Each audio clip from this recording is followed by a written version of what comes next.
যে রাস্তা ফুটপাত দখল, এটা আমিও দেখি যে প্রত্যেকটা বেশিরভাগ রাস্তারই অর্ধেকের বেশি দখল হয়ে আছে।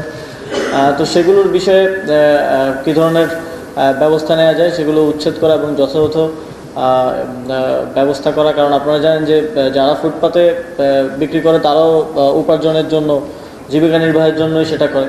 তো তাদের জন্য কী ধরনের আসলে ব্যবস্থা নেওয়া যায় সেটা নিয়ে আমরা সামনে কাজ করব। কাউন্সিলররা নেই, শহর প্রশাসকও পূর্ণ দায়িত্বে প্রশাসক নেই। আমরা এই চ্যালেঞ্জগুলো খুব দ্রুতই মোকাবিলার চেষ্টা করছি। খুব দ্রুতই এই জায়গাগুলোতে যোগ্য, সৎ এবং দক্ষ ব্যক্তিদেরকে পদায়ন করার প্রক্রিয়া চলমান আছে।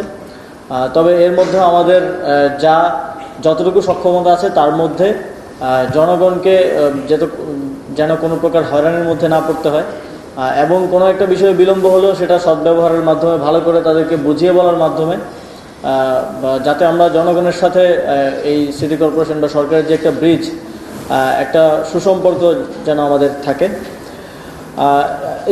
ইতিপূর্বে এডিপি মিটিংয়ে আমি বলেছিলাম যে প্রত্যেকটা প্রকল্প আবার রিভিজিট করার জন্য, যেগুলো পাইপলাইনে আছে। কারণ ইতিপূর্বে আমরা অনেক পত্রপত্রিকার মাধ্যমে দেখেছি যে যেখানে একটা প্রকল্প বাস্তবায়ন করতে 100 কোটি টাকা প্রয়োজন, সেটা 400 কোটি টাকার প্রকল্প নেওয়া হয়েছে।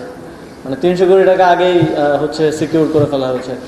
তো জনগণের অর্থের এই সীমাহীন অপচয় রোধ করতে হবে, এবং যেখানে যতটুকু প্রয়োজন, ইতিমধ্যেই কিছু প্রকল্পের খরচ বাজেট রিভিজিট করার কার্যক্রম চলমান আছে, এবং সেগুলো নিশ্চিত করবেন। এবং আরও গুরুত্বপূর্ণ বিষয়গুলোতে ফান্ড রিলোকেট করা, যেখানে আমাদের স্বল্পতা আছে ফান্ডে, সেখানে এগুলো রিলোকেট করার মাধ্যমে আমরা নাগরিক সেবাতে আরও অগ্রগামী হতে পারি।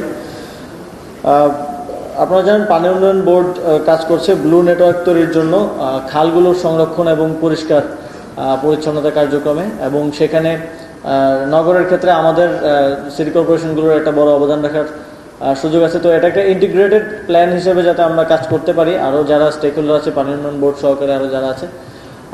কারণ একদিকে দেখা যায় যে পানি উন্নয়ন বোর্ড একটা কাজ করে, আমরা আরেকটা কাজ করি। তো সেক্ষেত্রে ইন্টিগ্রেটেডভাবে পরিকল্পনা নিয়ে করতে পারলে আমি আশা করি যে আমাদের নগরের যেই জলাবদ্ধতার যে সমস্যা, সেটা অনেকাংশেই